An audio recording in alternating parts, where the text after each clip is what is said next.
할렐루야. 네, 제26차 대환란 준비사경회에 오신 한 분 한 분들을 주님의 이름으로 환영하고 축복합니다. 만나 뵙게 되어 반갑습니다. 강의 시작에 앞서 복음성가 63장 부르시겠습니다.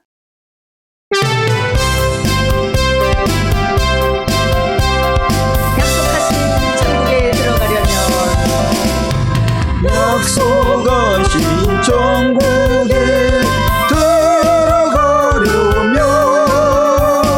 자기 옷을 빨아서 정결케 하세.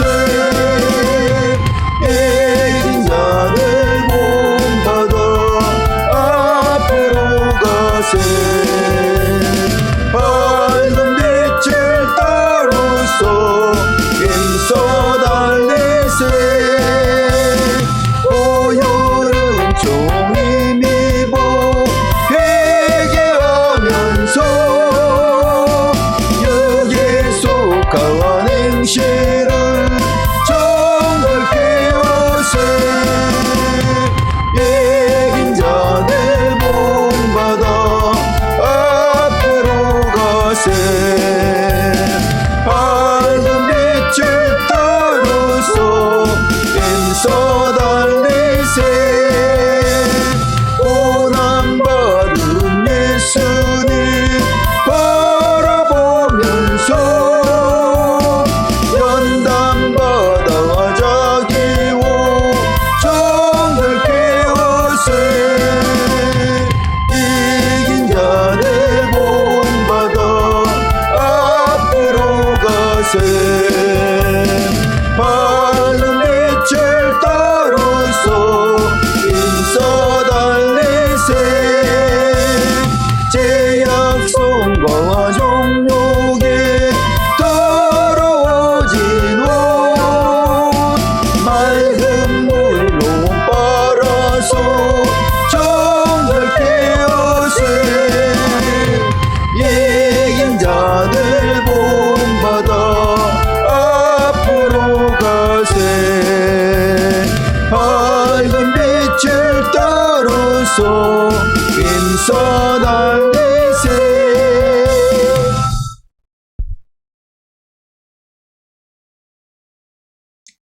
저희 소개를 하겠습니다. 저는 여러분에게 다니엘서 과목 중 다니엘서 9장을 강의하게 된 무교병교회 조순교 강사입니다. 네, 만나 뵙게 되어 반갑습니다. 잠시 기도 올리고 시작하겠습니다. 하나님 아버지, 이제 다니엘서 과목 9번째 강의를 시작하고자 합니다. 다니엘서 9장에 대하여 잘 깨닫도록 도와주시옵소서. 예수님의 이름으로 기도하옵나이다. 아멘. 이제 제26차 대환란 준비사경의 목차를 살펴보겠습니다. 여러분과 제가 함께 연구할 과목은 다니엘서 9장입니다. 다니엘서 9장 개요입니다. 먼저 다니엘서 9장 내용을 구분하겠습니다. 구분해 보면 네 가지로 나눌 수 있는데요. 9장 1절부터 2절까지는 70일의 예언을 계시받은 시기와 동기, 그리고 3절부터 19절까지는 다니엘의 기도와 간구, 20절부터 23절 가브리엘 천사장이 명령 전달, 24절부터 27절까지는 70일의 예언입니다. 다니엘서 9장 내용을 요약하겠습니다. 요약해보면 다니엘이 다리오 왕 시대에 선지자 에레미야의 글을 읽고 이스라엘 백성들의 포로 생활이 70년 만에 회복될 것을 깨닫고, 이에 대하여 하나님께 간절히 기도하다가 70일의 비밀이 담긴 중요한 계시를 받습니다. 예, 중요한 대목이죠. 예. 끝으로 우리는 지금까지 다니엘서 9장 개요를 정리하였습니다. 이제 다니엘서 9장 목차 중 첫 번째 대진 70일의 예언을 계시받은 시기와 동기에 대하여 살펴보겠습니다. 먼저 1절에서 2절 말씀을 함께 합독하겠습니다. 메대 족속 아하수에로의 아들 다리오가 갈대아 나라 왕으로 세움을 입던 원년, 곧 그 통치 원년에 나 다니엘이 서책으로 말미암아 여호와의 말씀이 선지자 에레미야에게 임하여 구하신 그 년수를 깨달았나니 곧 예루살렘의 황무함이 70년 만에 마치리라 하신 것이니라. 본적 해설입니다. 먼저 그 통치 원년에 나 다니엘이 서책으로 말미암아 여호와의 말씀이 선지자 에레미야에게 임하여 구하신 그 년수를 깨달았나니 라고 했습니다. 그럼 먼저 서책에 대하여 알아보겠습니다. 서책은 바로 에레미야서를 말하죠. 에레미야서입니다. 그리고 그 년수는 바로 이스라엘 백성들의 포로 생활이 70년으로 예정된 그 년수입니다. 예레미야서 25장 11절에서 12절에 말씀하고 있습니다. 함께 합독해 보겠습니다. 시작. 이 온 땅이 황폐하여 놀램이 될 것이며 이 나라들은 70년 동안 바벨론 왕을 섬기리라. 나 여호와가 말하노라. 70년이 마치면 내가 바벨론 왕과 그 나라와 갈대인의 땅을 그 제약으로 인하여 벌하여 영영이 황목해 하되 라고 이렇게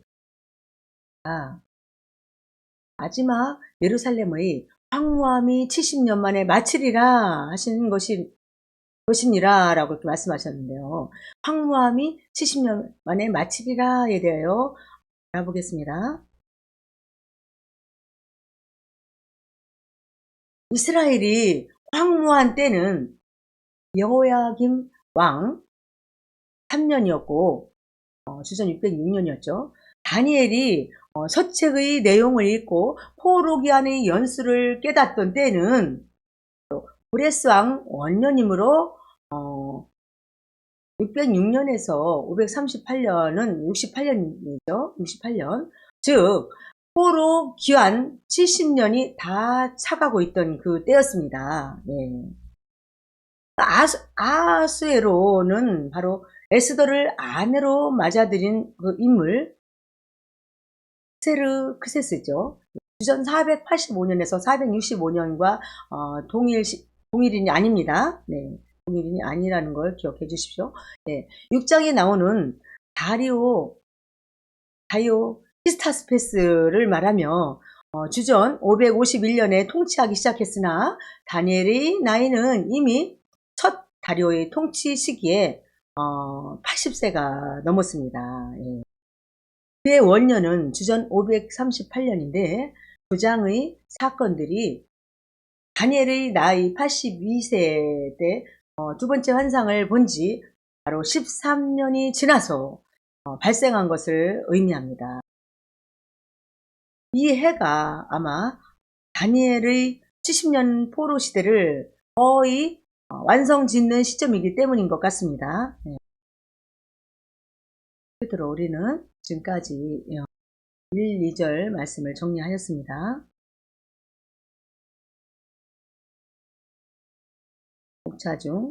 구장 목차 중 두 번째 대진 다니엘의 기도와 간구에 대하여 살펴보겠습니다. 3절 말씀입니다. 시작. 내가 금식하며 벼옷을 입고 죄를 무릅쓰고 주 하나님께 기도하며 간구하기를 결심하고 전체 해설입니다. 에레미야 선지자가 예언한 그 기간은 다 찼으나 아무런 해방의 징조도 보이지 않았기 때문에 바로 금식을 하며 벼옷을 입고 죄를 무릅쓰고 마음속 깊은 기도와 통회를 기도했다는 것입니다. 4절 말씀을 또 합독하십니다. 내 하나님 여호와께 기도하며 자복하여 이르기를 크시고 두려워할 주 하나님, 주를 사랑하고 주의 계명을 지키는 자를 위하여 언약을 지키시고 그에게 인자를 베푸시는 자시오. 아멘. 전체 해설입니다. 하나님은 자기 백성을 크고 능하신 손으로 구원하시는 사랑과 자비의 하나님일 뿐 아니라 범죄하는 자기 백성을 징계하는 어미하심이 두렵고 놀랍다는 것입니다. 예. 5절 말씀을 봅니다. 자, 우리는 이미 범죄하여 패역하며 행악하며 반역하여 주의 법도와 규례를 떠났사오며. 예. 또 해설을 다니엘은 과거의 기억을 살려가며 모든 죄를 낱낱이 고백하고 있습니다. 이 사실에 대하여 솔로몬 왕의 바로 예언적인 중보 기도를 열왕기상 8장 46절에서 53절에서 우리가 볼 수 있습니다. 또 찾아 읽도록 하겠습니다. 시작. 범죄치 아니하는 사람이 없사오니 저희가 주께 범죄함으로 주께서 저희에게 진노하사 저희를 적국에게 붙이심에 적국이 저희를 사로잡아 원그를 물론하고 적국의 땅으로 끌어간 후에 저희가 사로잡혀 간 땅에서 스스로 깨닫고 그 사로잡은 자의 땅에서 돌이켜 죽게 간구하기를 우리가 범죄하여 패역을 행하며 악을 지었나이다 하며 자기를 사로잡아간 적국의 땅에서 온 마음과 온 뜻으로 주께 돌아와서 주께서 그 열주에게 주신 땅 곧 주의 빼신 성과 내가 주의 이름을 위하여 건축한 전 있는 편을 향하여 주께 기도하거든 주는 계신 곳 하늘에서 저희 기도와 간구를 들으시고 저희의 일을 돌아보옵시며 주께 범죄한 백성을 용서하시며 주께 범한 그 모든 업무를 사하시고 저희를 사로잡아 간 자의 앞에서 저희로 불쌍히 여김을 얻게 하사 그 사람들로 저희를 불쌍히 여기게 하옵소서. 저희는 주께서 풀무 같은 애굽에서 인도하여 내신 주의 백성 주의 산업이 됨이니이다. 원컨대 주는 눈을 들어 종의 간구함과 주의 백성 이스라엘의 간구함을 보시고 무릇 주께 부르짖는 대로 들으시옵소서. 주 여호와여 주께서 우리 조상을 애굽에서 인도하여 내실 때에 주의 종 모세로 말씀하신 같이 주께서 세상 만민 가운데서 저희를 구별하여 주의 산업을 삼으셨나이다. 아멘. 예. 이렇게 말씀을 또 참고로 함께 보았습니다. 6절 말씀입니다. 네, 우리가 또 주의 종 선지자들이 주의 이름으로 우리의 열왕과 우리의 방백과 열주와 온 국민에게 말씀한 것을 듣지 아니하였나이다. 네, 해설을 해봅니다. 전체 해설입니다. 이스라엘 백성은 범죄했을 뿐 아니라 그 범죄에서 떠나도록 경고하시는 하나님의 종 선지자들까지 배척했다는 점에서 단순히 무지해서 행한 죄가 아니라 고의적이고 배적적인 바로 불순종이었다고 고백하고 있습니다. 7절에서 8절 말씀입니다. 시작. 주여 공의는 주께로 돌아갔고 하고 수욕은 우리의 얼굴로 돌아오니 오늘날과 같아서 유다 사람들과 예루살렘 거민들과 이스라엘이 가까운 데에 있는 자나 먼 데에 있는 자가 다 주께서 쫓아보내신 각국에서 수욕을 입었사오니 이는 그들이 주께 죄를 범하였나이다. 아멘. 주여 수욕이 우리에게 돌아오고 우리의 열왕과 우리의 방백과 열주에게 돌아온 것은 우리가 주께 범죄하였음이니다만 아멘. 예. 전체 해설입니다. 하나님께서 이스라엘을 징계하신 행위는 온전하시고 의로우시고 참되시고 진실하시니 이스라엘의 모든 백성이 하나같이 하나님께 범죄함으로 당하는 세상 나라의 고소와 모욕거리는 당연하다는 것입니다. 예.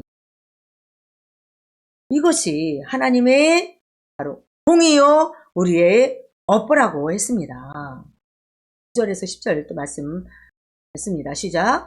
주 우리 하나님께서는 긍휼과 사유하심이 있사오니 이는 우리가 주께 패역하였음이오며 우리 하나님 여호와의 목소리를 정중치 아니하며 여호와께서 그 종 선지자들에게 부탁하여 우리 앞에 세우신 율법을 행치 아니하였음이니이다. 네, 전체 해설입니다. 네. 비록 주께 패역한 죄, 무슨 죄인가요? 목소리 청중치 않고 선지자들을 통하여 저에게 주신 율법을 준행하지 않는 것이죠. 예. 패역한 죄를 범한 죄인들이오나 하나님의 긍휼하심과 자비하심을 구하옵니다. 라고 했습니다. 11절 말씀입니다. 시작. 온 이스라엘이 주의 율법을 범하고 치우쳐 가서 주의 목소리를 청중치 아니하였으므로 이 저주가 우리에게 내렸으되 곧 하나님의 종 모세의 율법 가운데 기록된 맹세대로 되었사오니 이는 우리가 주께 범죄하였음이니이다. 네, 아멘. 전체 해설입니다. 이렇게 순종하지 않은 결과는 바로 하나님께서 예전에 애굽을 탈출하여 가나안으로 이끄실 때 우리 선진 모세를 통하여 맹세하신 그대로 된 것이라고 했습니다. 신명기서 29장 20절과 레위기 26장 14절 이하 신명기 28장 15절을 또 봅니다. 예. 다음에 로 보시기 바랍니다. 주께서 큰 재앙을 우리에게 내리사 우리와 및 우리를 재판하던 재판관을 쳐서 하신 말씀을 이루셨사오니 온 천하에 예루살렘에 임한 일 같은 것이 없나이다. 12절 말씀 전체 해설입니다. 네, 그러한 결과 11절로 재판하던 재판관들 7절과 8절에 언급된 말씀이죠. 재판관들의 언급된 지도자들을 포괄적으로 이루는 거죠. 예. 재판관들까지도 하나님의 말씀대로 이방나라 손에 붙이시사 사로잡아 가게 하셨으니 다른 나라가 이런 일을 당한 경우가 없음같이 저희 나라에 임하였다는 것입니다. 13절 말씀입니다. 13절 말씀입니다. 시작. 모세의 율법에 기록된 대로 이 모든 재앙이 이미 우리에게 임하였사오나 우리는 우리의 죄악을 떠나고 주의 진리를 깨닫도록 우리 하나님 여호와의 은총을 간구치 아니하였나이다. 아멘. 전체 해설입니다. 하나님이여 강화가 그토록 우리에게 임할지라도 우리가 하나님의 뜻을 따르도록 주님의 은총도 바라지 아니하였었습니까? 라고 이렇게 했습니다. 이러므로 14절 말씀입니다. 시작. 이러므로 여호와께서 이 재앙을 간직하여 두셨다가 우리에게 임하게 하셨사오니 우리의 하나님 여호와는 행하시는 모든 일이 공의로우시나 우리가 그 목소리를 정돌치 아니하였음이니이다. 아멘. 전체 해설입니다. 하나님께서는 의인의 기도를 찾으시며 재앙을 내리지 아니하시려고 길이길이 참으셨지만 돌이키는 기미가 없으므로 의로우신 하나님께서 죄인을 하지 않을 수 없었다는 것입니다. 예. 15절 말씀입니다. 시작. 강한 손으로 주의 백성을 애굽 땅에서 인도하여 내시고 오늘과 같이 명성을 얻으신 우리 주 하나님이여 우리가 범죄하였고 악을 행하였나이다. 전체 해설입니다. 예루살렘과 성소 성소 회복을 위한 간구를 시작하는데 그 내용은 저희 백성을 애굽에서 구해내신 하나님께서 오늘날과 같이 영광을 나타내셨나이다. 이제도 포로된 이스라엘을 구해주시기를 바라오나 우리가 지은 죄악이 너무나도 중대하여 회개합니다. 하는 이런 고백을 합니다. 16절 말씀입니다. 시작. 주여 내가 구하옵나니 주는 주의 공의를 쫓으사 주의 분노를 주의 성 예루살렘 주의 거룩한 산에서 떠나게 하옵소서. 이는 우리의 죄와 우리 열조의 죄악을 인하여 예루살렘과 주의 백성이 사면에 있는 자에게 수욕을 받음이니이다. 아멘. 전체 해설입니다. 네, 여호와여 주의 공의 즉 자기 백성을 위해 나타내신 큰일 다시 말해서 우리를 애굽에서 인도하여 내실 때에 여러 기적과 기사들로 불쌍히 여긴 같이 이제도 포로로 잡혀온 백성들과 그의 황폐한 예루살렘을 불쌍히 여겨주시기를 간절히 바라옵니다. 이런 간절하게 기도를 합니다. 아멘. 17절입니다. 맞습니다. 시작. 그라운즉 우리 하나님이여 지금 주의 종의 기도와 간구를 들으시고 주를 위하여 주의 얼굴빛을 주의 황폐한 성소에 비치시옵소서. 아멘. 제설입니다. 주를 위하여 주님의 얼굴빛을 주님의 황폐한 성소에 비치시옵소서 라며 전적으로 하나님 자신의 영광과 존귀에 근거하여 간절히 간구하였습니다.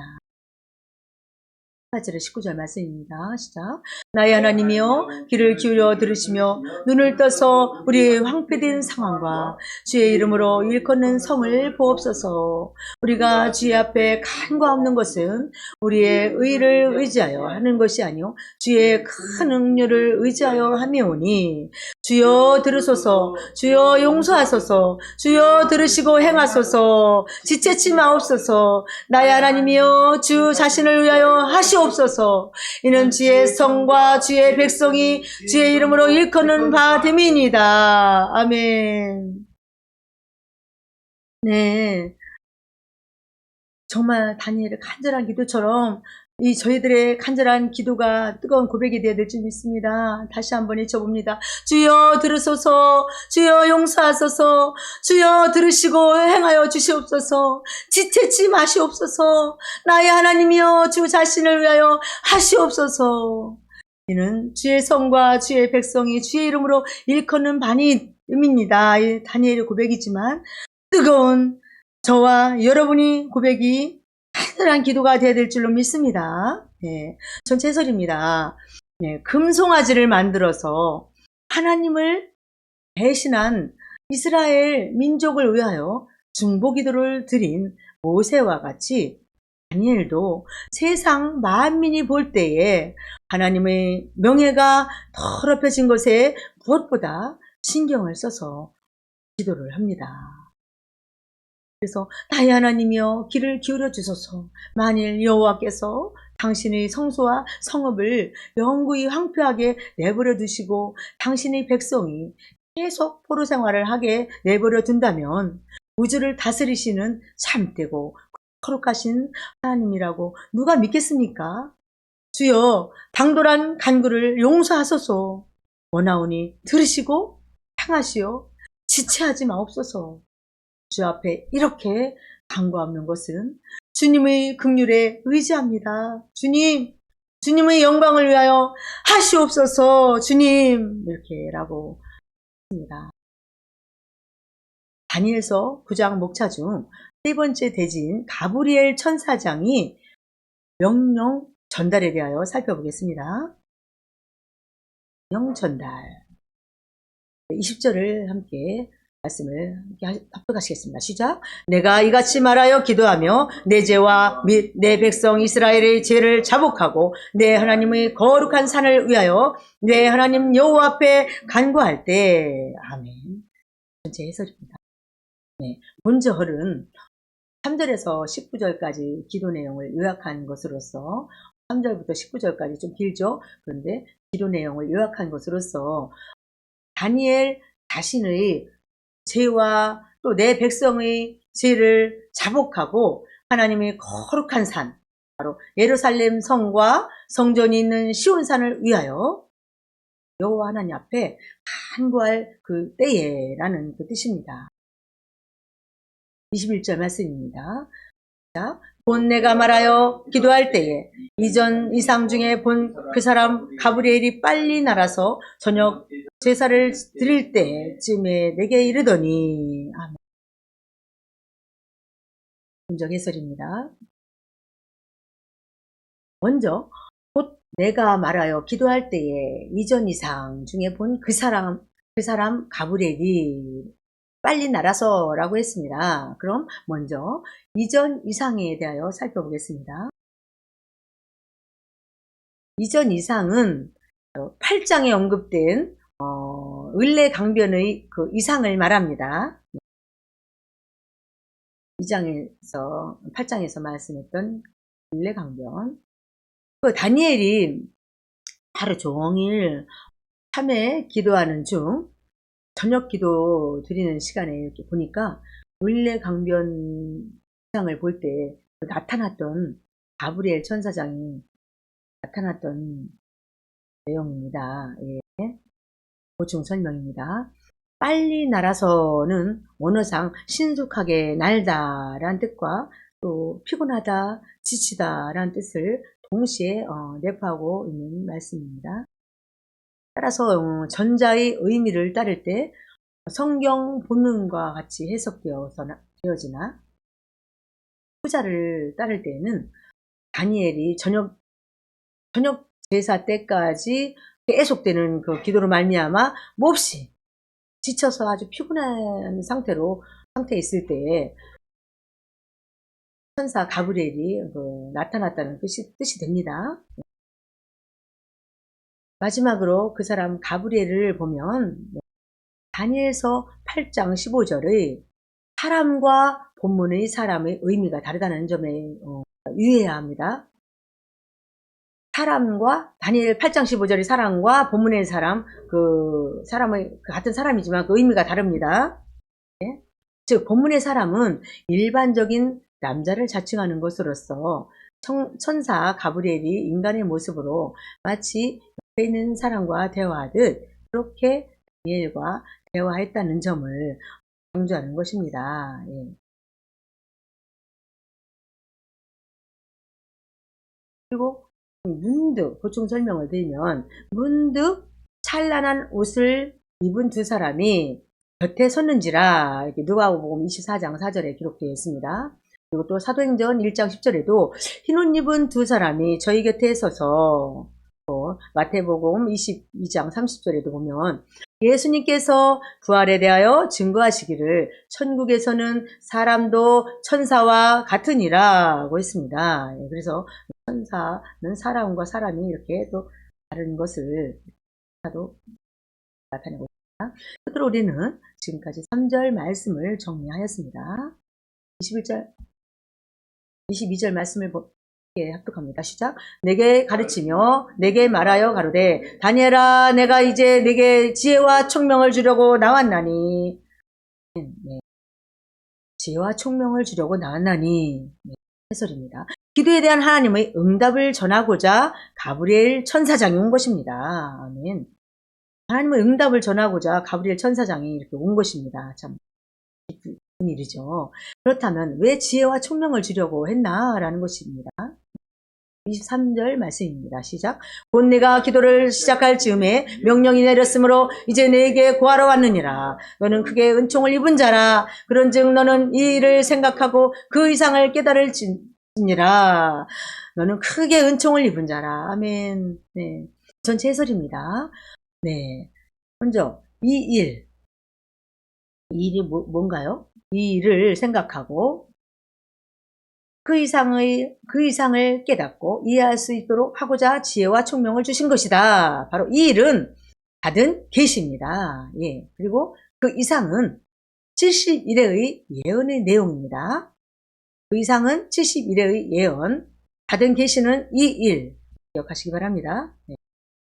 그런데 다니엘이 기도를 시작할 때에 이미 하나님의 명령이 가브리엘 천사장에게 내려졌으며 가브리엘 천사장은 다니엘에게 말하기를 기도에 대한 하나님의 응답을 알려주러 왔다는 것입니다.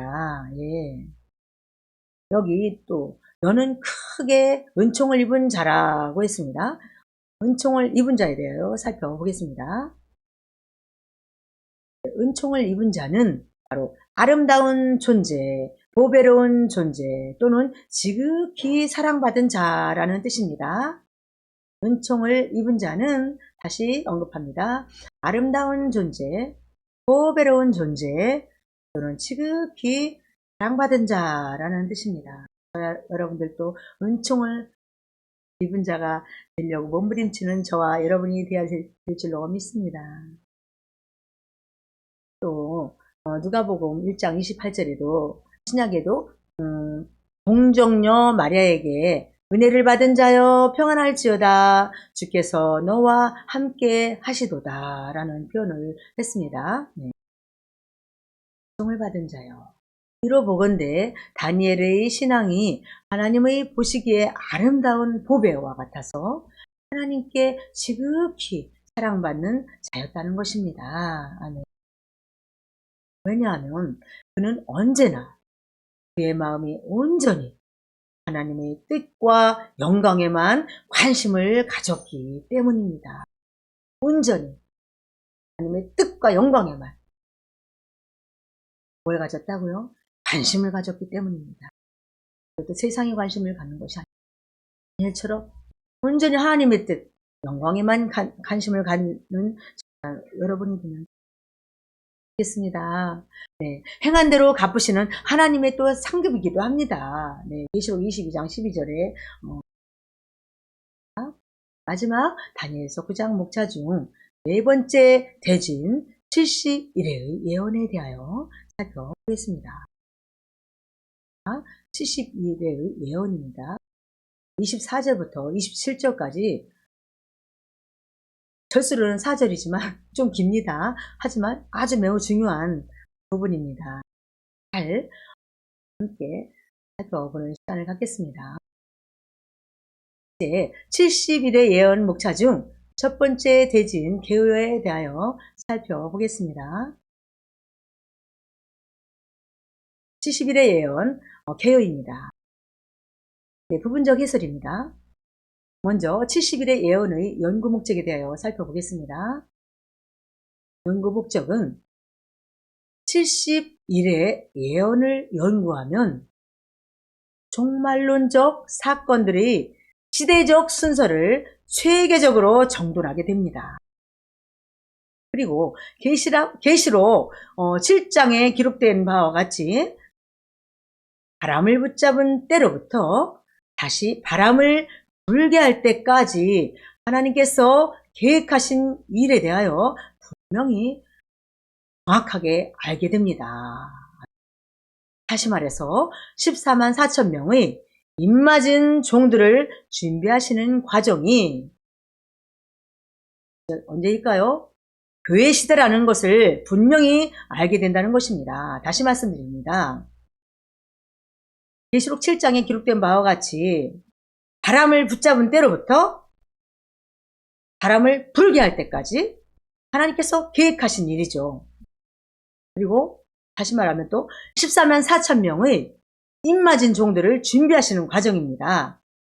이때가 바로 교회 시대라는 것을 우리가 정확하게 분명히 알 수 있는 것입니다. 네. 다음은 70일의 예언의 배경에 대하여 살펴보겠습니다. 배경은 다니엘 9장 20절에서 23절에 기록된 말씀을 보면 70일의 예언이 어떻게 다니엘에게 나타나는지 알 수 있습니다. 다니엘서 9장 20절에서 23절을 보면 다 같이 합독하십니다. 시작. 내가 이같이 말하여 기도하며 내 죄와 및 내 백성 이스라엘의 죄를 자복하고 내 하나님의 거룩한 산을 위하여 내 하나님 여호와 앞에 간구할 때 곧 내가 말하여 기도할 때에 이전 이상 중에 본 그 사람 가브엘이 빨리 날아서 저녁 제사를 드릴 때쯤에 내게 이르더니 내게 가르치며 내게 말하여 가로되 다니엘아 내가 이제 내게 지혜와 총명을 주려고 나왔나니 곧 내가 기도를 시작할 즈음에 명령이 내렸으므로 이제 내게 고하러 왔느니라. 너는 크게 은총을 입은 자라. 그런즉 너는 이 일을 생각하고 그 이상을 깨달을지니라. 아멘. 이 일을 생각하고 그 이상을 깨달을지니라. 네, 보충 설명입니다. 20절의 거룩한 산은 이스라엘 땅을 의미합니다. 네, 거룩한 산, 바로 이스라엘 땅을 의미하죠. 그리고 23절의 명령은 예루살렘 성을 중건하라는 명령이 아닙니다. 계시를 전달하라는 명령입니다. 여기에 명령은 계시를 전달하라. 네, 또한 이 일은 바로 70일의 예언입니다. 이 예언은 다니엘이 다리오 왕 원년에 금식하며 베옷을 입고 하나님께 기도할 때 받은 것입니다. 다니엘 자신의 죄와 이스라엘 백성들의 죄를 자복하면서 예루살렘 성과 이스라엘 백성들을 포로 생활에서 해방시켜 주기를 간구할 때 바로 계십니다. 네. 또 가브리엘 천사장이 다니엘에게 나타나 지혜와 총명을 주면서 71회에 대한 예언적 진리를 가르쳐 준 것입니다. 보충 설명입니다. 다니엘 9장 1절에서 22절을 보면 시작. 메대 족속 아스에로의 아들 다리오가 갈대아 나라 왕으로 세움을 입던 원년 곧 그 통치 원년에 나 다니엘이 서책으로 말미암아 여호와의 말씀이 선지자 예레미야에게 임하여 구하신 그 년수를 깨달았나니 곧 예루살렘의 황무함이 70년 만에 마치리라 하신 것이니라. 이 말씀은 바로 다니엘이 다리오 왕 원년에 예레미야서를 통해서 예루살렘 성과 또한 이스라엘 백성들을 포로에서 해방할 하나님의 계획을 알게 되었다는 것입니다. 마지막 70일의 예언에서 무엇보다도 중요시해야 할 것에 대하여도 살펴보겠습니다. 중요시해야 할 것은 이 70일의 예언이 예루살렘 성과 이스라엘 백성들을 대상으로 주셨다는 것입니다. 네. 예루살렘 성과 이스라엘 백성들의 대상. 여기에서 대상을 바로 오늘날 기독교인들이나 말세의 성도라고 해석해서는 아니 됩니다. 네. 이것 때문에 수많은 신학자들이 진리를 해석하는데 있어서 아주 이상하게 혼잡에 빠지고 모순에 빠진다는 것입니다. 네. 그러나 우리가 깨달을 수 있는 많은 내용들이 있다는 것입니다. 따라서 우리는 70일의 예언에 대하여 이런 관점을 가지고 연구해 보겠습니다. 끝으로 우리는 지금까지 개요를 하였습니다. 마지막 70일의 예언 목차 중 두 번째 대진 70일의 예언 해설에 대하여 살펴보겠습니다. 70일의 예언 해설 24절 말씀입니다. 시작. 내 백성과 내 거룩한 성을 위하여 70일에로 기한을 정하였나니 허물이 마치며 죄가 끝나며 죄악이 영속되며 영원한 의가 드러나며 이상과 예언이 응하며 또 지극히 거룩한 자가 기름 부음을 받으리라. 아멘. 해설입니다.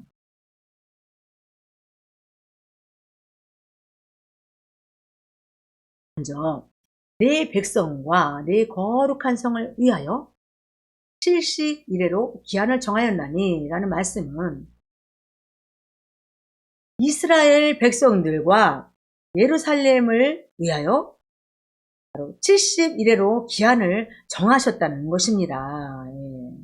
그럼 70일이라는 그 정한 기간이 끝날 때 바로 메시아 왕국, 즉 천년 지상 낙원 시대가 올 것이라고 예언한 말씀입니다. 도표를 보십니다. 다니엘서와 요한계시록에 나타난 각 시대의 비교표입니다.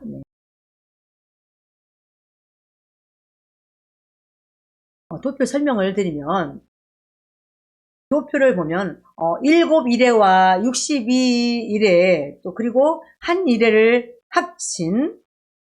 합해서 71회입니다. 네, 다시 말씀드리면 7일회와 62일회 그리고 한 일회를 합해서 바로 71회라고 이렇게 말씀드립니다. 네. 그리고 71회가 끝날 때 바로 메시아 왕국, 즉 천년 지상 낙원 시대가 올 것입니다. 네. 이와 같이 가브리엘 천사장이 다니엘에게 나타나 이스라엘 백성들과 예루살렘을 위하여 가르쳐준 70일의 기간이 끝나면 바로 메시아 왕국이 온다고 했는데 과연 70일의 기간은 어느 정도 기간인지에 대하여 또 살펴보겠습니다. 네. 어느 정도 기간인지 70일의 기간은 바로 한 일에는 7일을 가리켜 말합니다. 네? 한 일에는 7일. 그러므로 70일에는 490일입니다. 여기서는 하루를 1년으로 환산해야만 하기 때문에 490일은 바로 400년이 되겠죠. 예. 490일은 490년입니다. 네. 보충 설명입니다. 민수기 14장 34절을 보면 시작. 너희가 그 땅을 탐지한 날 수 40일의 하루를 1년으로 환산하여 라고 했습니다. 그리고 에스겔 4장 6절을 보면 내가 네게 40일로 정하였나니 1일을 1년이니라. 아멘.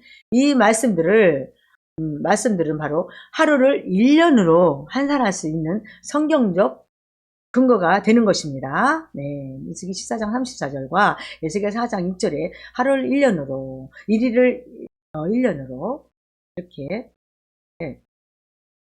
말씀하고 있습니다. 이와 같이 70일에는 490년에 대한 상징수인데 구체적으로 성경적 근거를 들어보겠습니다. 70일에를 490년으로 해석하는 성경적 근거입니다. 네. 다니엘 9장 27절을 보면 시작. 그가 그 일의 절반의 제사와 예물을 금지할 것이며 또 잔포하여 미운 물건이 날개를 의지하여 설 것이며 또 이미 정한 종말까지 진노가 황폐케 하는 자에게 쏟아지리라 하였느니라 했습니다. 네. 우선 생각해 볼 것은 그 일의 절반에 잔포하여 미운 물건이 날개를 의지하여 설 것이라고 했는데 잔포하여 미운 물건이 무엇이냐는 것입니다. 예. 다니엘서 10장 11절을 봅니다. 시작. 매일 드리는 제사를 피하며 멸망케 할 미운 물건을 세울 때부터 1290일을 지낼 것이요. 1290일을 지낼 것이요. 그리고 마태복음 또 24장 15절을 보면 그러므로 너희가 선지자 다니엘의 말한 바 멸망에 가증한 것이 거룩한 곳에 선 것을 보거든. 읽는 자는 깨달을진저. 이렇게 마태복음에도 24장 15절에 말씀하고 있습니다. 예, 다니엘서 10장 11절과 마태복음 24장 15절 말씀에 나온 멸망에 가증한 것, 즉 미운 물건이란 바로 적그리스도의 우상을 가리켜 말하는 것이라고 했습니다. 예, 그리고 적그리스도가 나타나면 제사와 예물을 금지하는 일, 즉 성도들이 하나님께 예배드리는 일, 이런 일들을 못하게 한다고 이렇게 했습니다. 적그리스도가 나타나면 열심히 신앙생활을 해야 되겠죠. 따라서 우리는 적그리스도가 언제 나타나서 이런 활동을 하는지 또 알 필요가 있습니다. 예. 그럼 언제 적그리스도가 나타날까? 활동하는지에 대해서 또 알아보겠습니다. 네. 다니엘 12장 11절과 계시록 13장 5절을 보면 적그리스도는 전 3년 반 환란이 지나고 후 3년 반 환란이 시작될 때 나타나는 사람이라는 것을 알 수 있습니다. 짐승 같은 사람. 계시록 13장 5절을 보면 또 짐승이 큰 말과 참남된 말하는 입을 받고 또 42달 일할 권세를 받으니라 라고 했습니다. 예. 그리고 또 한 일의 절반, 즉 반일회가 지났을 때 제사와 예물을 금지하고 미운 물건이 세워진다고 했으므로 바로 한 일회의 절반이란 1290일 혹은 42달과 동일한 기간입니다. 다시 말씀드리면 한 일의 절반, 즉 반일회가 지났을 때 제사와 예물을 금지하고 미운 물건이 세워지고 그때에 예배를 드릴 수 없는 때가 오죠. 한 일의 절반이란 바로 1290일 혹은 42달과 동일한 기간이라는 것입니다. 네. 3년 반. 그러므로 반일회가 3년 반이라면 한 일회는 7년을 가리켜 말하고 바로 70일에는 490년을 의미하는 것입니다. 네, 다시 말씀을 드리면 중요한 부분이니까 다시 강조합니다. 네, 반일회가 3년 반이고 한일에는 7년을 가리켜 말하고 70일에는 490년을 의미하는 것입니다. 다시 또 이렇게 판서를 통해서 보여드립니다. 네, 보이시죠?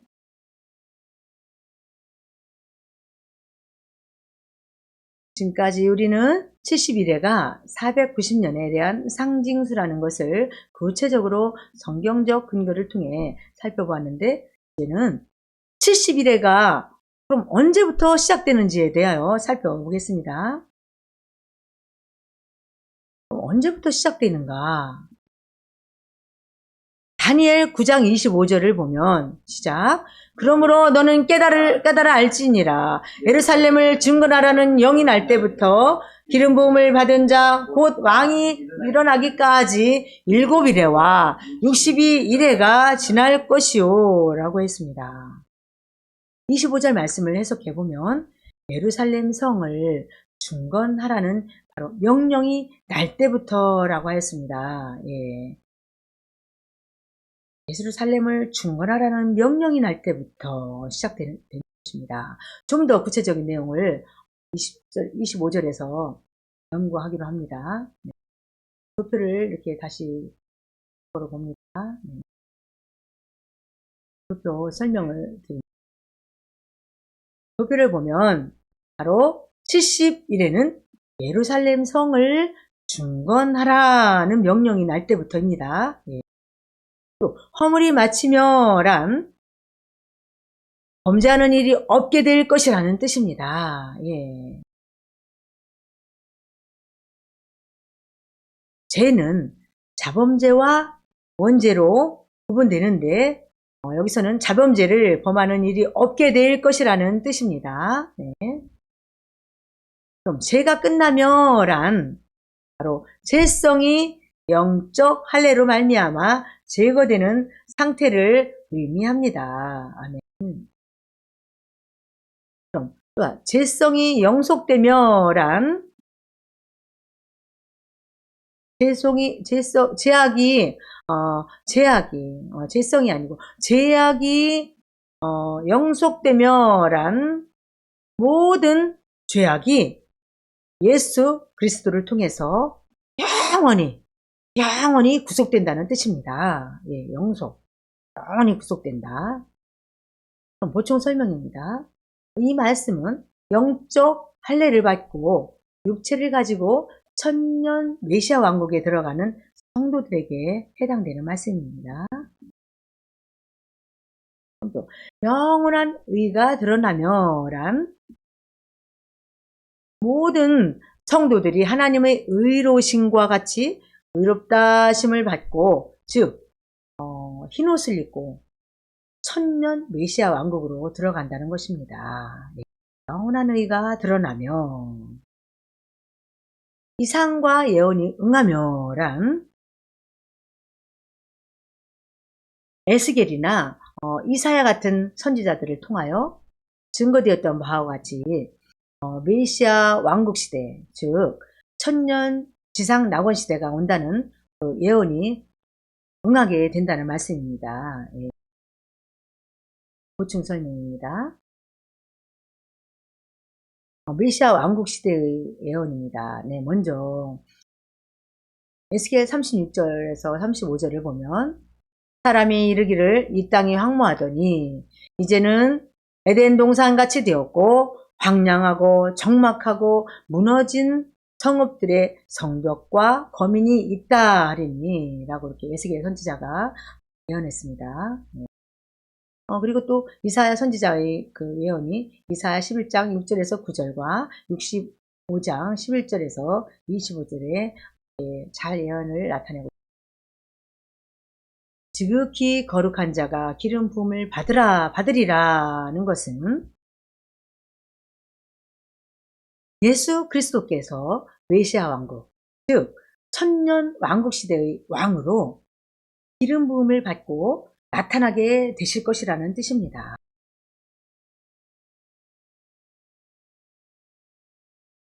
근데 어떤 사람들은 이 말씀을 잘못 해석하여 초림하신 예수 그리스도라고 주장합니다. 하지만 재림 주께서 천년 왕국시대의 왕으로 기름 부음을 받고 강림하시는 것으로 해석해야 됩니다. 네. 물론 초림하셨을 때에도 기름 부음을 받은 것이 사실이지만 기름 부음은 한 번만 받는 것이 아니고 여러 번 받을 수 있는 것입니다. 예. 신뢰를 들어보면 다윗 왕은 17세와 또 30세와 37세가 되었을 때 세 차례에 걸쳐 기름 부음을 받은 일이 있죠. 예.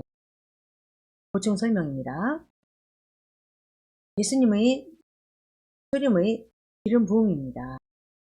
마태복음 3장 16절을 보면 시작. 예수께서 세례를 받으시고 곤물에서 올라오실새 하늘이 열리고 하나님의 성령이 비둘기같이 내려 자기 위에 임하심을 보시더니. 아멘.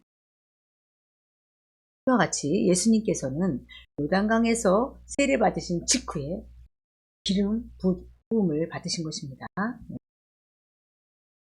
를 보면 하면서 설명을 해드려야 되는데 이렇게 그림으로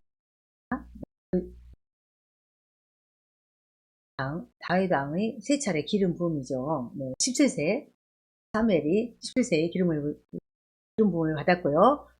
30세에 유다 사람들 이렇게 기름을 받았고요. 이스라엘 모든 장로들 앞에서 37세 때 기름을 받았습니다. 이렇게 사무엘 상하에 잘 기록되어 있습니다. 판서 설명을 드리면 다윗 왕은 17세 사무엘에게 최초로 기름 부음을 받았습니다.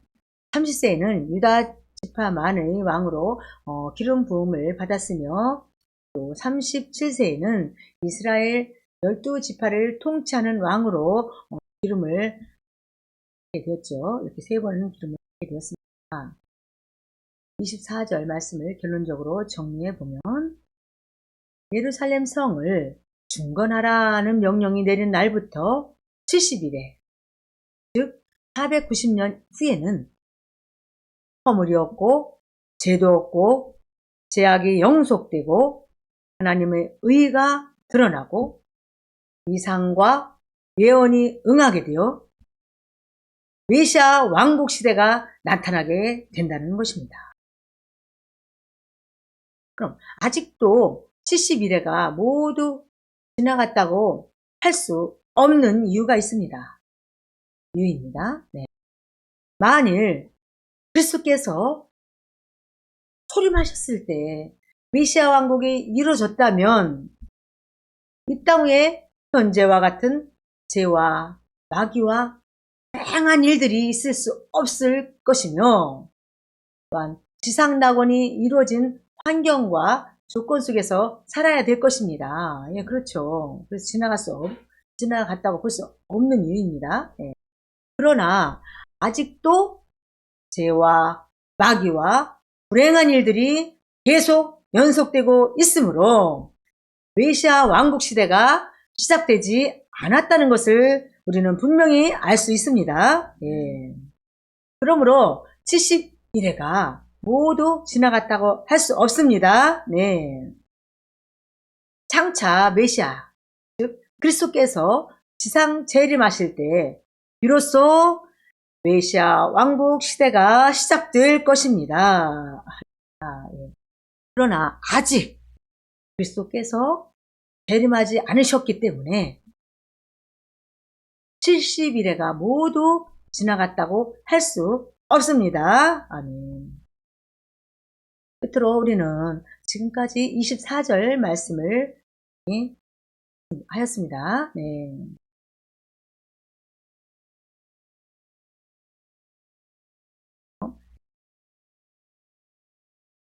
(25절에서) (27절) 말씀을 함께 합독하시겠습니다. 시작. 그러므로 너는 깨달아 알지니라. 예루살렘을 중건하라는 영이 날 때부터 기름 부음을 받은 자 곧 왕이 일어나기까지 7일회와 62일회가 지날 것이요 그때 곤란한 성 안에 중건되어 거리와 패자가 이룰 것이며 62일회 후에 기름 부음을 받은 자가 끊어져 없어질 것이며 장차 한 왕의 백성이 와서 그 성읍과 성소를 회파하려니와 그의 종말은 홍수의 엄물대임 같을 것이며 또 끝까지 전쟁이 있으리니 황폐할 것이 작정되었느니라. 그가 장차 많은 사람으로 더불어 한 일의 동안의 언약을 굳게 정하겠고 그가 그 일의 절반에 제사와 예물을 금지할 것이며 또 잔포하여 미운 물건이 날개를 의지하여 설 것이며 또 이미 정한 종말까지 진노가 황폐케 하는 자에게 쏟아지리라 하였느니라 하고 있습니다. 아멘. 네.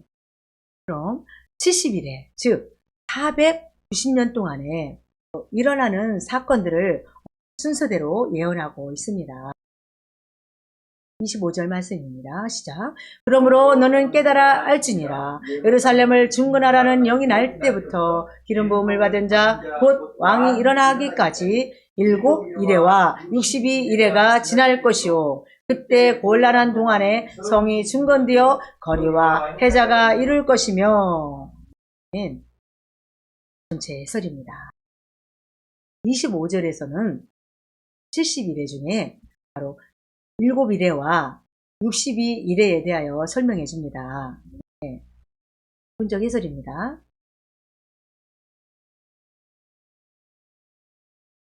예루살렘 성을 중건하라는 영이 날 때부터란 바벨론 제국의 침략을 받아 황폐하게 된 예루살렘 성을 중건하라는 명령이 나타날 때를 가리켜 말합니다. 네. 느헤미야 2장 1절에서 8절에 기록된 바와 같이 아닥사스다 왕 20년 산월에 예루살렘 성을 중건하라는 명령이 내렸습니다. 느헤미야 2장 1절에서 8절을 보면 다 같이 합독합니다. 시작. 아닥사스다 왕 20년 니산월에 왕의 앞에 쓰리기로 내가 들어 왕에게 드렸는데 이전에는 내가 왕의 앞에서 수색이 없었더니 왕이 내게 이르시되 내가 병이 없거늘 어찌하여 얼굴에 수색이 있느냐 이는 필연 내 마음에 근심이 있음이로다. 그때 내가 크게 두려워하여 왕께 대답하되 왕은 만세수를 하옵소서. 나의 열조의 묘실 있는 성읍이 이제까지 황무하고 성문이 소화되었사오니 내가 어찌 얼굴에 수색이 없사오리까. 왕이 내게 이르시되 그러면 내가 무엇을 원하느냐 하시기로 내가 곧 하늘의 하나님께 묵도하고 왕에게 구하되 왕이 만일 즐겨하시고 종이 왕의 목전에서 은혜를 얻었사오면 나를 유다 땅 나의 열조의 묘실 있는 성읍에 보내어 그 성을 중건하게 하옵소서 하였는데 그때 왕후도 왕의 곁에 앉았더라. 왕이 내게 이르시되 네가 몇 날에 행할 길이며 어느 때에 돌아오겠느냐 하고 왕이 나를 보내기를 즐겨하시기로 내가 기한을 정하고 내가 또 왕에게 아뢰되 왕이 만일 즐겨하시거든 강서편 총독들에게 내리시는 조서를 내게 주사 저희로 나를 용납하여 유다까지 통과하게 하시고 또 왕의 산림 감독 아삽에게 조서를 내리사 서로 전에 촉한 영문의 문과 성곽과 나의 거할 집을 위하여 들보 제목을 주게 하옵소서 하며 내 하나님의 선한 손이 나를 도우심으로 왕이 허락하고 아멘. 예, 왕이 허락했다고 했습니다. 아멘. 예, 성경을 처음 찾으면서 내용을 살펴봤습니다. 네, 이 중건 명령이 내린 때에 대해서는 여러 학자들이 이론이 다양하므로 바로 연월일을 중심으로 해석하기보다는 사건 중심으로 해석하는 것이 합당합니다. 아멘.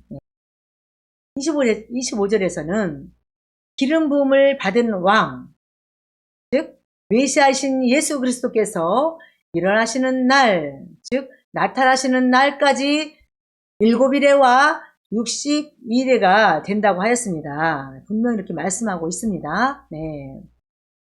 그렇다면 기름 부음을 받은 자, 곧 왕이 일어나시는 날이란 바로 어느 때를 가리켜 말하는지 살펴보겠습니다. 네. 어떤 사람들은 예수님께서 탄생하신 날이라고 해석하며 어떤 사람들은 세례를 받으시던 날이라고 이렇게 하기도 합니다.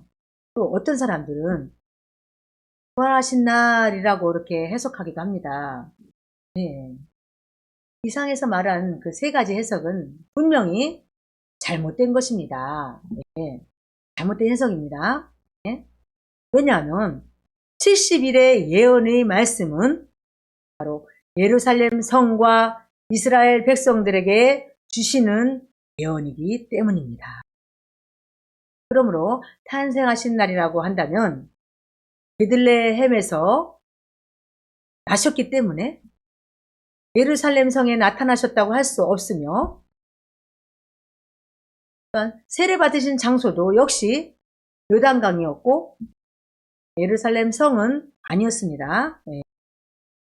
그리고 탄생하신 때나 부활하신 때에도 이스라엘 백성들에게는 메시아라는 사실을 선포하지 않았습니다. 예. 그러므로 예루살렘 성에 기름 부음 받은 왕이 일어난다는 것은 바로 그리스도께서 예루살렘 성에 입성하신 사건을 의미합니다.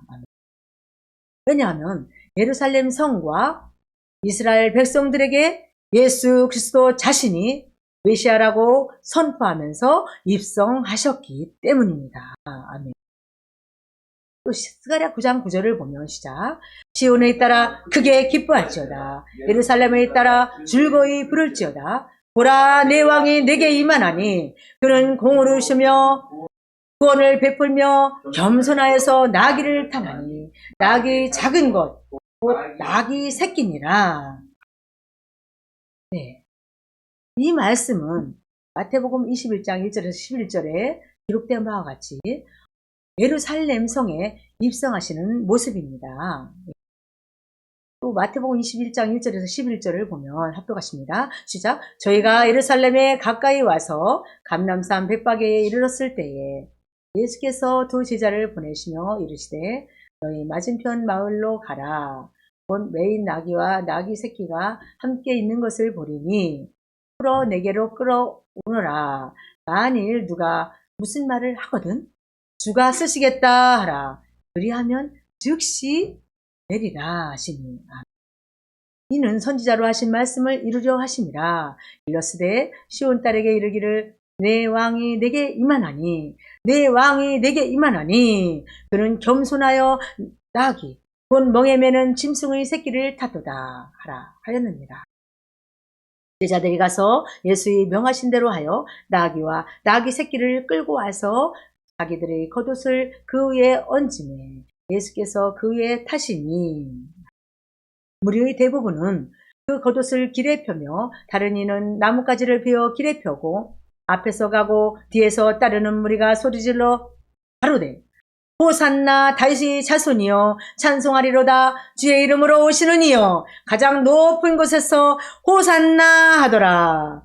예수께서 예루살렘에 들어가시니 온 성이 소동하여 가로되 이는 누구뇨 하거늘 우리가 가로되 갈릴리 나사렛에서 나온 선지자 예수라 하니라. 예, 말씀했습니다. 그리고 7 이레와 62 이레로 구분한 이유는 무엇인가? 중간 명령이 내린 날부터 7 이레, 즉 49년 동안에 예루살렘 성 중건 공사가 완성되었다는 것을 의미합니다. 다시 말씀드리면 중건 명령이 내린 날부터 7 이레, 즉 49년 동안에 예루살렘 성 중건 공사가 완성되었다는 것을 의미합니다. 아멘. 또 그리고 예루살렘 성 중건 공사가 끝난 날부터 예루살렘 성에 입성하시는 날, 예수님이 예루살렘 성에 입성하시는 날까지 그때가 바로 60일에 즉 434년이 지나간다는 의미입니다. 아멘.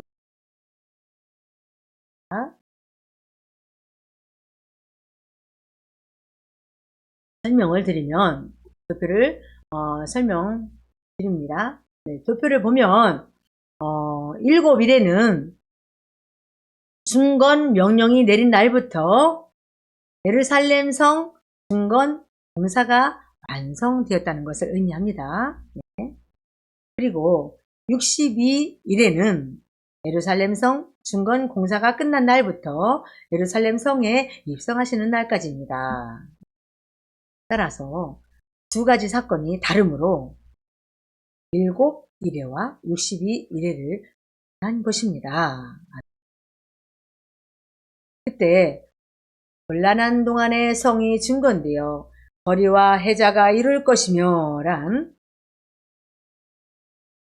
7일에 즉 49년 동안 바로 예루살렘 성을 중건하는 가운데 반대하는 사람들로부터 많은 회방을 당하면서 성이 중건되었다는 뜻입니다. 예.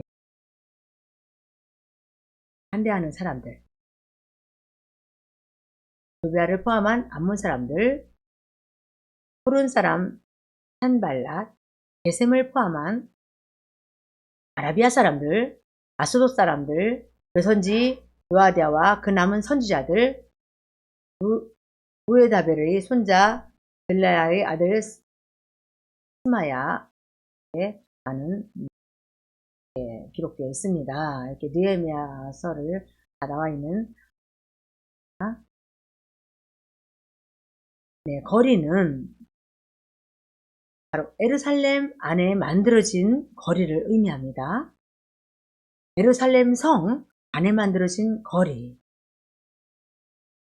해자라는 것은 성벽 바깥쪽에 적군이 쉽게 공격하지 못하도록 하기 위하여 만들어 놓은 큰 그 물도랑을 가리켜 말합니다. 설명을 봅니다. 해자. 위의 그림을 보충 설명을 드리면 또 위의 그림을 보면 경상남도 진주시의 그 진주성은 남강을 해자로 했습니다. 그리고 성 안에 거리를 만들었습니다. 일본 또 교토에 있는 니노성은 성의 안과 밖에 해자가 니노성은 그 성의 안과 밖에 해자가 있습니다. 그리고 성의 안에 거리들이 있습니다. 그리고 우리는 까지 25절 말씀을 정리하였습니다. 26절 말씀입니다. 시작.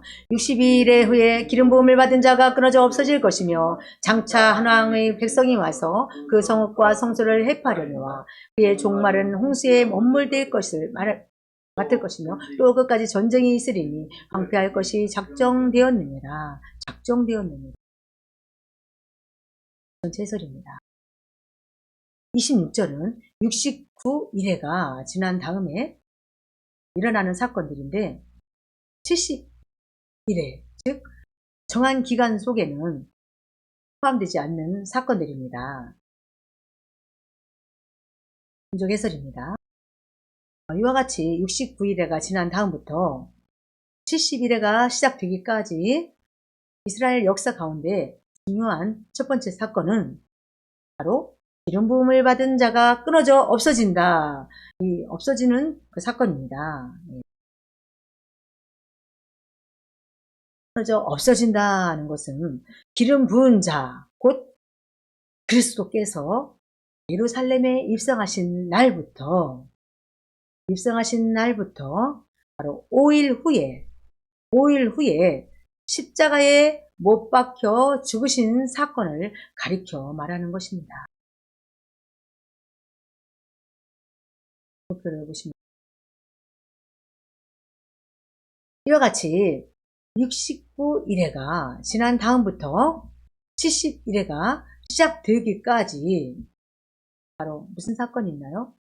십자가 사건 이후 이스라엘 역사 가운데 중요한 두 번째 사건은 바로 장차 한 왕의 백성이 와서 그 성읍과 성소를 회파하는 사건입니다.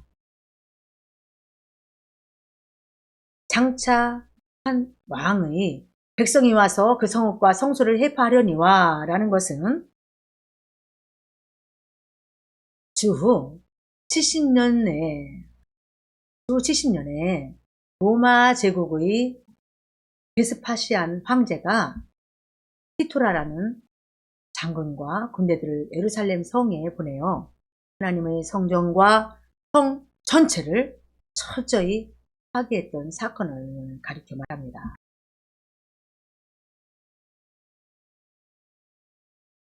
보충 설명입니다. 마태복음 27장 25절을 보면 백성이 다 대답하여 가로되 그 피를 우리와 우리 자손에게 돌릴지어다 하거늘 라고 했습니다. 그리고 또 24장 25절을 보면 마태복음 24장 2절을 보면 시작. 대답하여 가라사대 너희가 이 모든 것을 보지 못하느냐 내가 진실로 너희에게 이르노니 돌 하나도 돌 위에 남지 않고 다 무너뜨리우리다 하고 했습니다. 아멘. 네, 이렇게 우리가 알다시피 십자가 사건과 예루살렘 멸망 바로 AD 70년 사건은 이미 성취되었습니다. 십자가 사건과 예루살렘 멸망 사건 성취되었죠. 이와 같이 69일회가 지난 다음부터 70일회가 시작되기까지 바로 십자가 사건과 예루살렘 멸망 사건 이후 이스라엘 역사 가운데 중요한 세 번째 사건은 예루살렘 성을 파괴했던 티토 장군과 군대들이 홍수에 엄물된 같이 멸망하는 사건입니다. 네.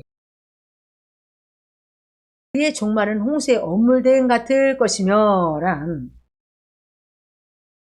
예루살렘 성과 이스라엘 백성들의 멸망을 말하는 것이 아니고 한 왕, 즉 로마 제국의 통치자와 백성들이 홍수에 엄물되는 것 같이 멸망하게 될 것이라는 뜻입니다.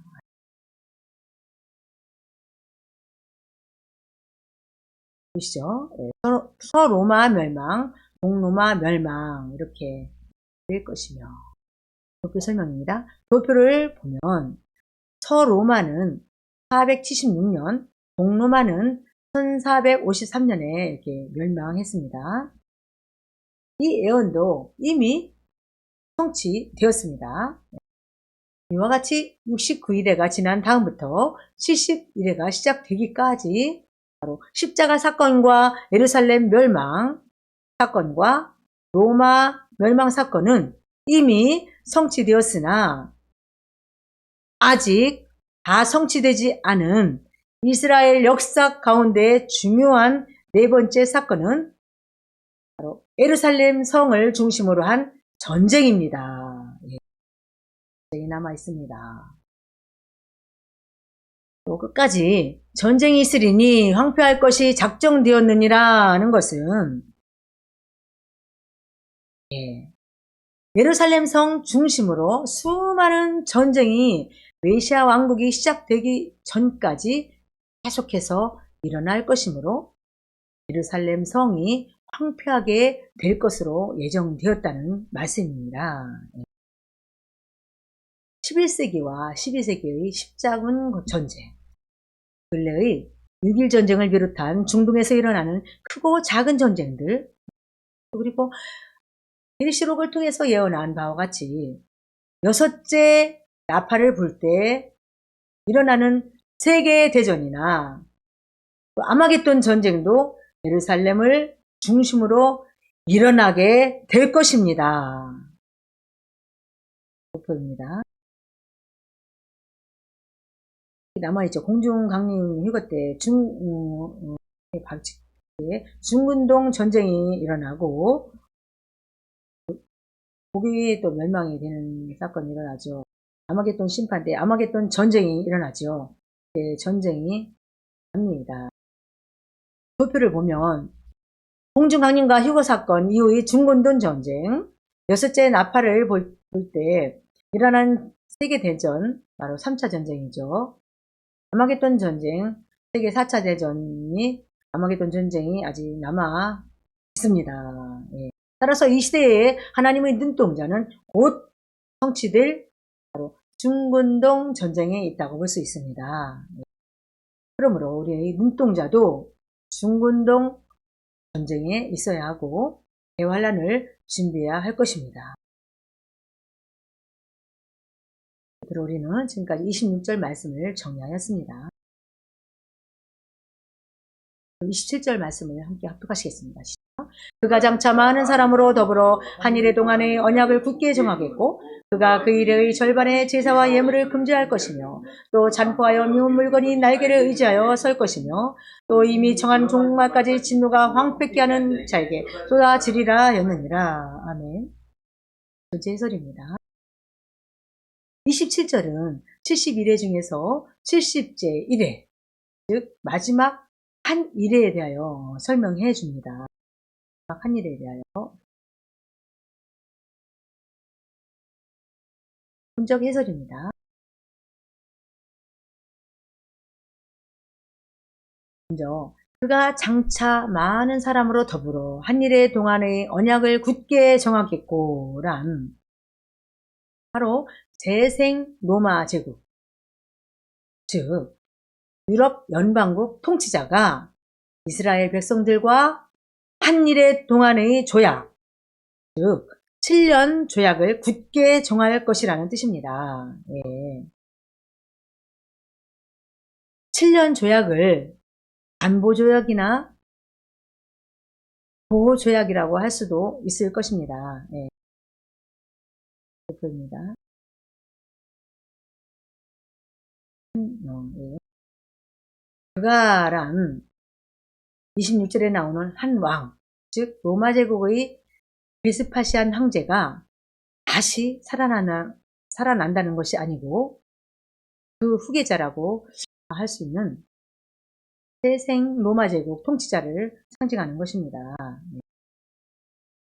재생 로마 제국 통치자는 한 일에, 즉 70일의 절반이죠. 예, 다시 말해서 전 3년 반 환란이 지난 다음에 바로 적그리스도가 되어 기독교로 개종한 이스라엘 백성들을 비롯한 구원받은 모든 성도들을 미혹하며 박해하게 될 것이라는 것입니다. 예.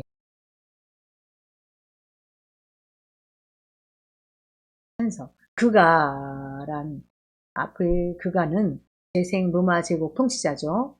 이 그가는 적그리스도입니다. 예, 같은 그가지만 앞일이 뒤일기 재생 로마 제국 통치자, 그 적그리스도. 여기서 재생 로마 제국 통치자와 이스라엘이 맺게 되는 한일의 조약에 대하여 자세히 알아보겠습니다. 한일의 조약은 바로 재생 로마 제국 통치자는 예루살렘 성이 멸망할 때의 로마 제국 통치자를 가리켜 말하는 것이 아닙니다. 그리고 로마 제국은 1450년경에 멸망한 후 여러 나라로 분리되어 현재의 유럽 국가들을 형성했습니다. 바로 소로마 476년, 동로마 1453년에 멸망했죠. 그러나 한일에, 즉 7년 대환란이 시작되기 직전에는 분리되었던 여러 나라들이 다시 통합되어 연방국이 될 것입니다. 바로 이 유럽 연방국 통치자를 바로 재생 로마 제국 통치자라고 이렇게 우리가 부릅니다. 예. 유럽 연방국 통치자를 재생 로마 제국 통치자. 보충 설명입니다. 먼저 1948년의 과정입니다. 이유가 되기까지 과정입니다. 네.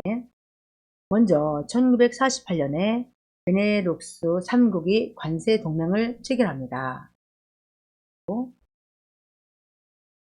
ECSC 유럽 석탄 철강 공동체 1952년, EC 유럽 경제 공동체 1958년, EC 유럽 공동체 1967년, EU 1993년 11월 1일 그리고 2009년 11월 19일에 초대 상임 의장을 선출했습니다. 헤르만 한논 파의. 제생 로마 제국이 생긴 직후에 이스라엘 백성들은 러시아의 도움을 받는 아랍 국가들 중 한 나라에게 협박을 당하게 될 것입니다. 그때 이스라엘은 협박하는 아랍 국가의 배후에 엄청난 무력을 가진 러시아 세력이 있다는 것을 깨닫고 두려운 나머지 하나님께 부르짖게 될 것입니다. 그때 하나님께서는 이스라엘 백성들의 기도에 대한 응답으로 재생 로마 제국 통치자의 마음을 감동시켜서 이스라엘 백성들과 한 일의 동안의 언약, 즉 7년 안보조약 같은 것을 맺게 하실 것입니다.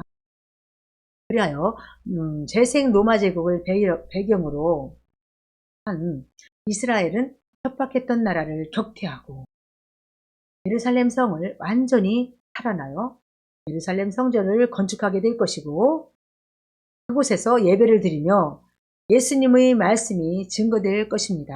할렐루야. 중요한 것은 재생 로마 제국 통치자와 이스라엘이 맺게 되는 한 일의 조약에 대한 모형적 진리가 구약 이스라엘 백성들 가운데 나타나고 있습니다. 민수기서 21장 1절에 3절을 보면 시작. 남방에 거하는 가나안 사람 곧 아라스의 왕이 이스라엘이 아디닷 이름 길로 온 다음을 듣고 이스라엘을 쳐서 그중 몇 사람을 사로잡은지라. 이스라엘이 여호와께 서원하여 가로되 주께서 만일 이 백성을 내 손에 붙이시면 내가 그들의 성읍을 다 멸하리이다. 여호와께서 이스라엘의 소리를 들으시고 가나안 사람을 붙이시매 그들과 그 성읍을 다 멸하니라. 그러므로 그곳 이름을 호르마라 하였더라. 네. 그가 그 일의 절반에 제사와 예물을 금지할 것이며 란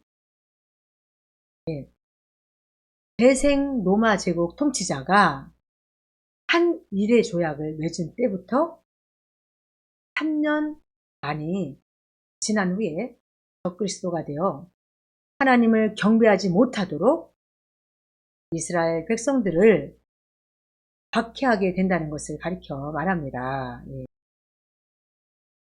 또 제사와 예물을 금지한다는 것은 예배를 드리지 못하게 한다는 뜻입니다. 또 잔포하여 미운 물건이 날개를 의지하여 설 것이며 라는 것은 적그리스도가 잔인하고 포악한 마음으로 이스라엘을 박해할 것이며 미운 물건, 즉 적그리스도의 우상이 예루살렘 성전에 세워지게 될 것을 가리켜 말합니다. 미운 물건이 날개를 의지하여 설 것이며 우상이 예루살렘 성전에 세워지게 된다. 것을 가리켜 또 이미 정한 종말까지 진노가 황폐케 하는 자에게 쏟아지리라는 것은 70일의 마지막 순간에 하나님의 진노, 즉 심판하심이 황폐케 하는 자, 곧 적그리스도에게 쏟아지게 될 것이라는 예언입니다. 구체적으로 해석하자면 후 3년 반 환란의 후반기에 바로 7 대접 재앙과 아마겟돈 전쟁이 일어날 때에 적그리스도와 또 그를 따르는 모든 사람들을 심판하시게 될 것에 대하여 말씀하신 것입니다. 우리는 지금까지 17절 말씀을 정리하였습니다.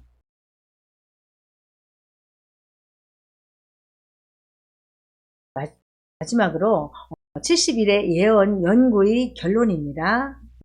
결론. 종합적 해설입니다. 70일의 예언 연구의 결론을 요약해보면 예루살렘 성을 중건하라는 아닥사스 왕의 허락을 받은 날부터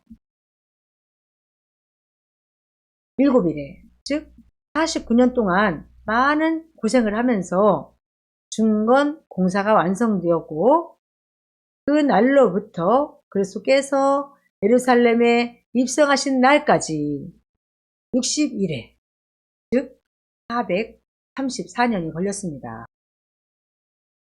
그러므로 중건하라는 영이 날 때부터 그리스도께서 예루살렘에 입성하신 날까지 69일에 즉 484년이 걸렸습니다.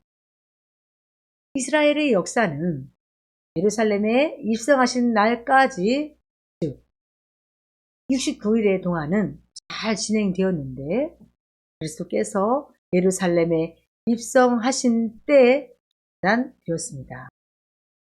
그리고 70제 이래 즉 한 일에는 마지막 때에 나타날 7년 대환란으로 예정되었음을 알 수 있습니다. 그렇다면 무엇 때문에 70제 이래 즉 한 일에는 예수님께서 예루살렘에 입성하신 날부터 약 1900여 년 동안 연기되었는가라는 것입니다. 한 일에는 1900여 년 동안 연기되었는가? 입성하신 날부터. 그것은 예수님께서 예루살렘에 입성하셨을 때 메시아를 간절히 대망하던 이스라엘 백성들이 메시아이신 예수님을 했습니까? 십자가에 못 박아 죽인 죄를 범하였기 때문입니다. 좀 더 자세히 설명하자면 이스라엘 백성들이 메시아를 대망하는 신앙이 있을 때는 70일에 가운데 포함되지만 그 메시아를 십자가에 못 박았기 때문에 69일에까지 진행되던 이스라엘 역사가 중단된 것입니다. 그러나 이스라엘 백성들은 7년 대환란, 즉 70제 이래가 시작될 때 잃어버렸던 메시아를 다시 영접하고 구원받게 될 것입니다. 보충 설명입니다. 122편을 보면 예루살렘을 위하여 평안을 구하라. 예루살렘을 사랑하는 자는 형통하리로다 라고 했습니다. 예. 따라서 우리는 이스라엘 백성들을 위해서 기도할 때 그들이 메시아 대망신앙을 회복하도록 기도해야 할 것입니다. 아멘. 예. 70제 이래가 연기된 기간 동안 하나님의 계획을 보면 먼저 육적 이스라엘 백성들은 메시아를 배척하고 버림받게 되었지만 하나님께서는 온 세상 만민을 구원하고자 하시는 계획을 가지고 교회 시대, 즉 바람잡은 기간 동안 천국 백성들을 준비하신 것입니다. 아멘. 다시 말해서 이스라엘 백성들이 메시아를 십자가에 못 박은 때부터 70제 이래, 즉 한 이래가 시작되기 직전까지를 바로 교회의 시대라고 하는데 이 기간 동안 구원받을 이방인의 예정된 수가 충만하게 채워질 때까지, 그 채워지는 시기죠. 바로 채워집니다. 아멘. 예.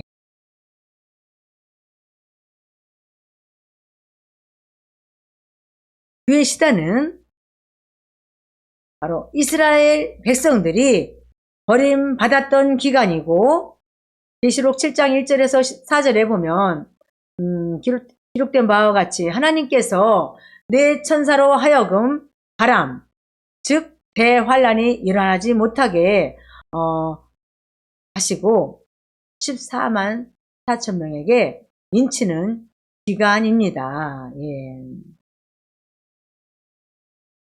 계시록 7장 1절에서 4절을 보면 시작. 이르에 내가 내 천사가 땅 내 모퉁이에 선 것을 보니 땅의 사방의 바람을 붙잡아 바람으로 하여금 땅에나 바다에나 각종 나무에 불지 못하게 하더라. 또 봄에 다른 천사가 살아계신 하나님의 인을 가지고 해돋는 때로부터 올라와서 땅 바다를 해롭게 할 권세를 얻은 네 천사를 향하여 큰 소리로 외쳐 가로되 우리가 우리 하나님의 종들의 이마에 인치기까지 땅이나 바다나 나무나 해하지 말라 하더라. 내가 입맞은 자의 수를 들으니 이스라엘 자손의 각 지파 중에서 입맞은 자들이 14만 4천이니 라고 이렇게 했습니다. 네. 참고적으로 바울도 네 천사로 하여금 바람을 불지 못하게 한 기간, 즉 그 시대에 대하여 예언하고 있습니다. 예. 네 천사로 하여금 바람을 불지 못하게 한 기간은 데살로니가 후서 2장 1절에서 8절을 보면 같이 합독하시겠습니다. 시작.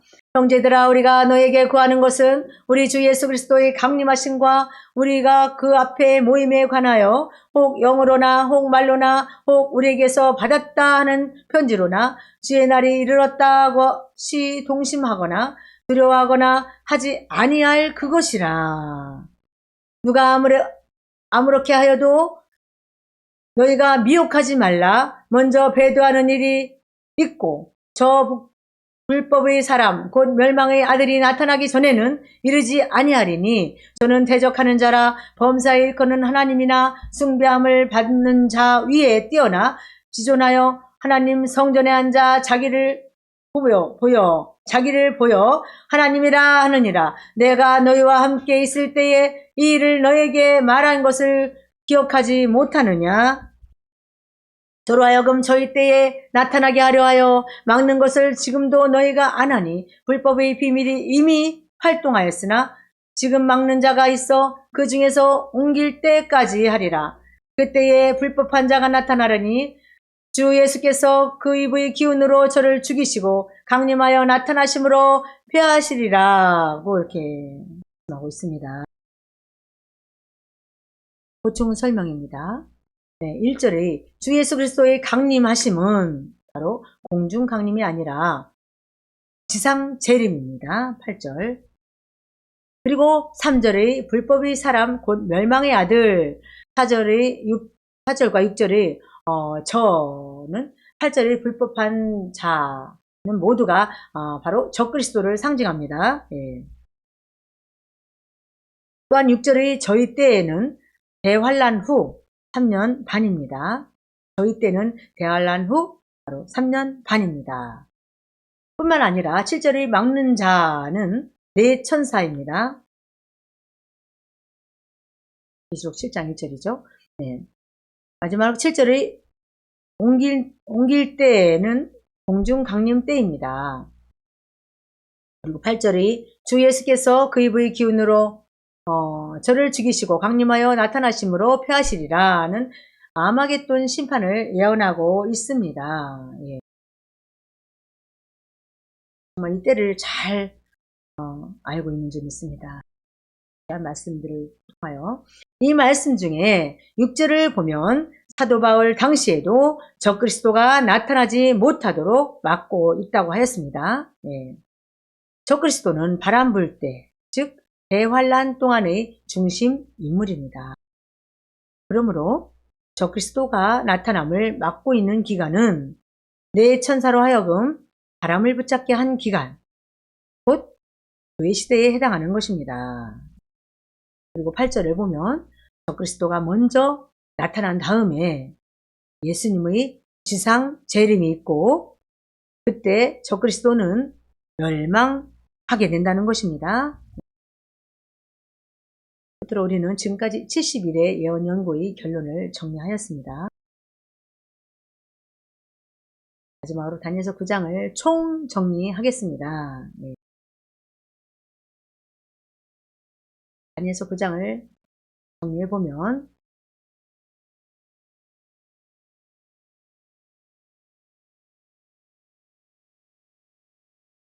우리는 지금까지 70일의 예언에 대한 환상, 9장이죠. 70일의 예언에 대한 환상이라는 전체의 목차를 중심으로 1절부터 27절까지 네 가지로 나눠서 함께 연구해 보았습니다. 70일의 예언을 계시받은 시기와 동기, 다니엘의 기도와 간구, 가브리엘 천사장의 명령 전달, 70일의 예언에 대하여 잘 살펴보았습니다. 감사합니다. 하셨습니다. 복음성가 26장 합시다. 기도하고 마치겠습니다.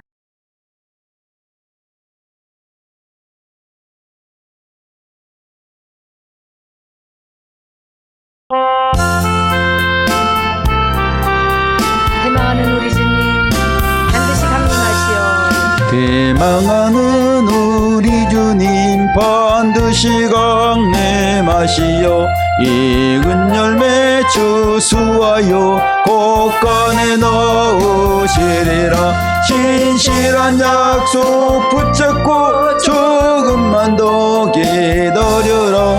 조금만 더 기다려라. 기도에 응답 없다고 그렇게 낙심 말아라. 만사의 때가 있나니 조금만 더 기다려라. 신실한 약속 붙잡고 조금만 더 기다려라. 조금만 더 기다려라. 세상의 물결 사납고 죄악의 파도 일어도 주님을 앙망하면서 조금만 더 기다려라. 신실한 약속 붙잡고 조금만 더 기다려라. 조금만 더 기다려라. 흑암의 권세 강하고 악마의 시험 많으나 하나님 은혜 믿고 조금만 더 기다려라. 진실한 약속 붙잡고 조금만 더 기다려라. 조금만 더 기다려라. 심령이 공고할 때나 실패를 거듭당해도 성령의 도움 받으며 조금만 더 기다려라. 신실한 약속 붙잡고 조금만 더 기다려라. 조금만 더 기다려라.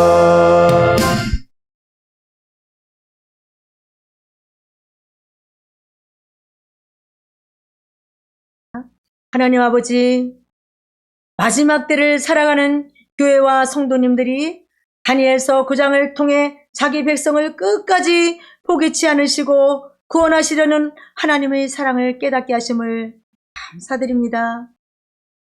이제 재림주를 대망하면서 이방인의 마지막 구원과 성화의 역사, 육적 이스라엘의 구원과 성화를 위해 더욱 기도하게 하옵소서. 예수님의 이름으로 기도하옵나이다.